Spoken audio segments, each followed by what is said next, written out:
Hello，欢迎回到 V 总的频道。那么今天这一期呢，我们来看一款电影系的一个小比例的玩具啊。那它呢就是眼前的这个变形金刚2 Revenge of the Fallen 系列童子军级的手术刀 Scalpel。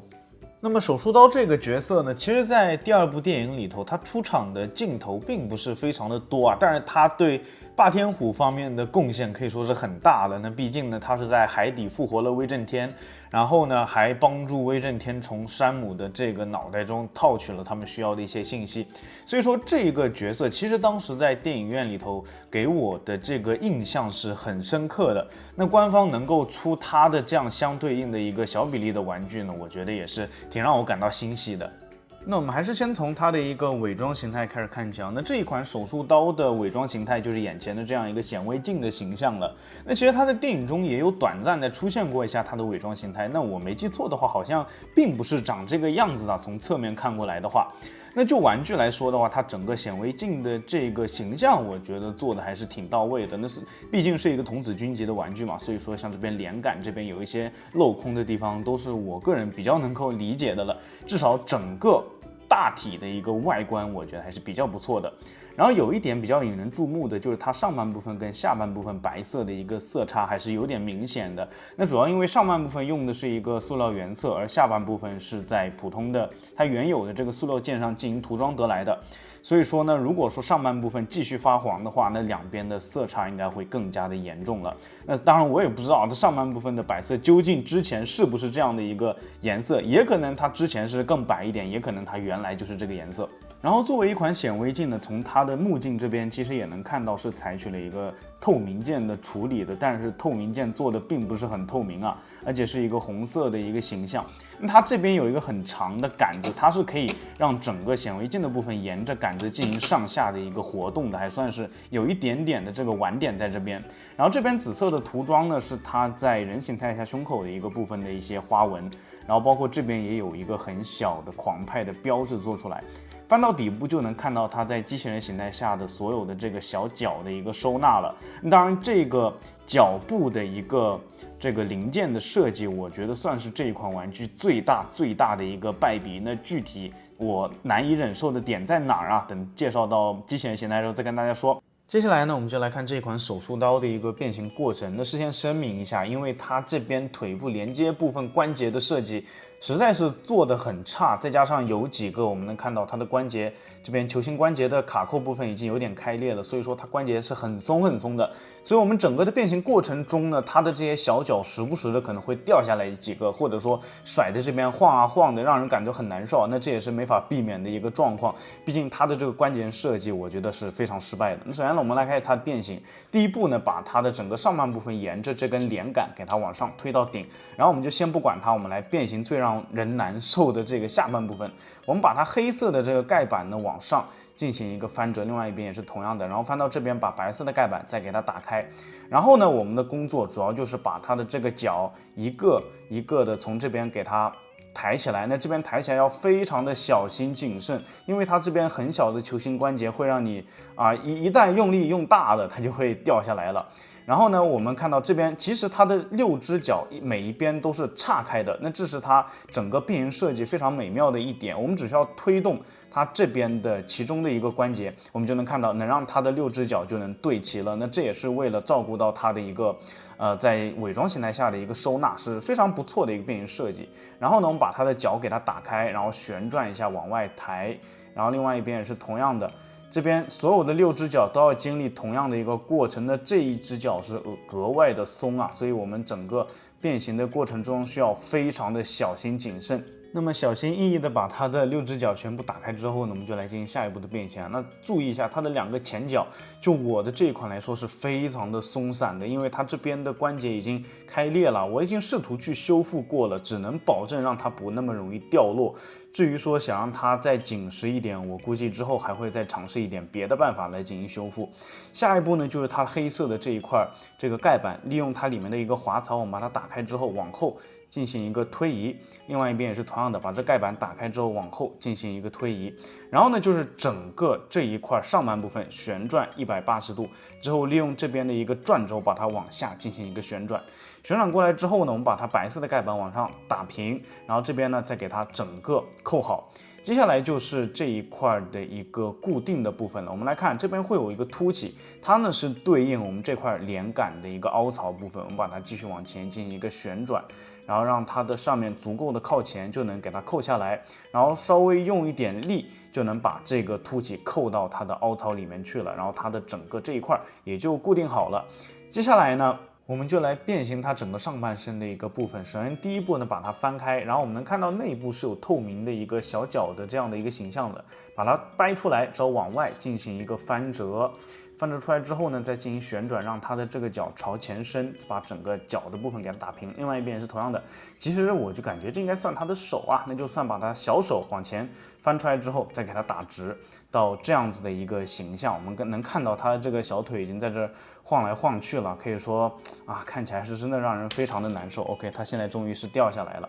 我们把它再给它装回去，然后我们继续它的一个上半身的一个变形，然后呢就是把它这边的一个盖板给它打开，卡扣解锁之后，利用这里有一个滑槽，我们把它往上给它拉开，再往下进行一个旋转到这边。那这边需要稍微避让开一下它的这个小手的部分，它有一个足够的空间能让你避让开来的。另外一边是同样的，把它稍微往外拽一拽，然后再给它整个翻下来。那这边有个凸跟凹的一个结合，给它扣好就可以了。那到这边呢，它的这个头部也就露出来了。我们把它这两根像蟑螂一样的须啊，给它往上抬过来，给它扣好，放到这边放好。那至于是要放到什么样的角度，我感觉是稍微朝前，算是比较正确的一个角度。然后之后就很简单了，我们利用这边让它的白色的连杆跟灰色的连杆这边打到底到不能再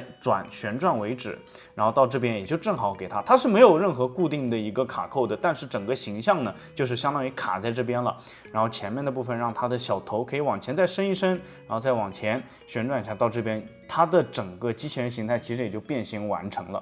那么关于这一款手术刀的人形态呢，首先我们就能看到它的站立性是一个很大的问题。那这个主要的原因有两点。那首先一个就是它这边脚尖实在是太细了，再加上它的整个人形态或者说机器人形态的重心是偏前面的，导致呢它如果正常的按它设定上的这种脚尖着地的方式站立，它会往前偏。那当然，如果说你的这6个关节都很紧实的话，我觉得应该是没有问题的。如果你稍微调整一下，是完全能够站得住的。但问题就是第二点，它的这边的关节部分，我们能看到几乎每一个关节都出现了不同程度的开裂，我觉得应该是材质的问题，再加上它时间存放的时间实在是太久了，所以说我这6个关节它的这个紧实程度是非常非常的松，后面4个脚还好，那前面2个脚因为开裂的问题很严重，所以说它基本上是没有任何支撑的力度的，甚至说你有的时候甩一甩都能把它的这个前脚给它甩下来，可以说把玩起来是让人很烦心的。所以说呢，为了让它能够正常的立在桌面上，我也是让我们的手术刀先生很委屈的采用跪姿啊，才能达到一个站立在桌面上的一个形象了。那么接下来我们来看，首先看它头部的一个处理。那它的一个眼睛部分其实刻画的是很细致的，它里面是一个红色的透明件，外面它的眼镜部分用的是一个无色的透明件，当然时间太久了，已经开始有点发黄了。然后它会有一些细节的刻线来营造出一种很凶狠、很犀利的一个眼神啊，跟电影中的形象也是非常的接近的。然后它的胸口部分之前也看到了，是紫色的一个涂装，刻画出非常精美的一个胸口的图案。然后它的2个手部呢，也是采取的一个透明件来处理啊。那为了照顾到它的站立，我也是只能让它手部着地来进行提供一个支撑了。那至于说它的一个可动表现，我觉得基本上没有太多可以讲的地方。那头部呢是能往前往后稍微旋转一下，但是它左右的这个旋转就没有任何的这个幅度了。然后它的手臂部分也是2个球关可以稍微摆出一点点活动的姿势，它的后面的6条腿站都站不稳，就更别提它能做出什么样有花样的一个站姿了。那么其实这款手术刀的机器人形态，我们如果抛开它这个站立性的问题不谈的话，它其实整个机器人做的也是非常的不错的。那一方面还原度呢，我觉得是有的，特别是它整个头雕的一个刻画，我觉得非常的有神韵，用几层的这样的一个透明件的堆叠，包括说一些刻线的处理呢，让它的眼神是很犀利的。那至于说它的这个我认为非常败笔的一个点呢，如果各位有足够的能力去加固它的这6个球关的话，我觉得这款玩具在机械形态下的表现会好上非常的多。那至于我呢，我之后估计会尝试各种办法来加固一下这6个球关。那就目前来说的话，这6个球关真的非常影响，甚至可以说毁了我对这一款玩具很好的一个印象了。那么总的来说呢，这一款童子军级的玩具，它能够把电影中的这样的一个出场次数不多，但是足够让人印象深刻的一个角色，给它实体化、玩具化，我个人其实是非常的开心的。再加上这一款玩具，它的变形设计可以说是比较的好玩。作为一个童子军级，它整个的设计呢并不复杂。那人形它的机器人形态跟它的伪装形态的一些外形外观，我觉得也都是做得很到位的。那么真的就是它这6个球关的一个设计，再加上它的这个材质实在是不达标，才导致了这一款玩具真的是地狱级别的把玩体验。那如果说各位有足够的能力去修复的话，这款玩具你是可以考虑的。如果说你这6个关节让它足够紧实了，让这一款手术刀呢站起来了，那我觉得是非常的不错的。那如果说你很讨厌这种关节很松垮的感觉，或者说你觉得你可能并没有能力去修复它，我觉得这款玩具各位还是要慎重考虑。不管我手上的这个是不是中奖，因为我看了它的这6个关节，它确实是一个两面盒的一个结构，它中间确实很容易开裂，所以说我相信大部分的这个手术刀的玩具或多或少可能已经开裂了，或者有着很大的一个开裂的风险。所以说各位如果要收藏这款的话，一定要慎重的考虑它这个足够让人烦躁的一个小缺点了，也不能算小缺点吧，很大的缺点了。那就是这一期要跟大家分享的变形金刚2 Revenge of the Fallen 系列童子军级的手术刀 Scalpel。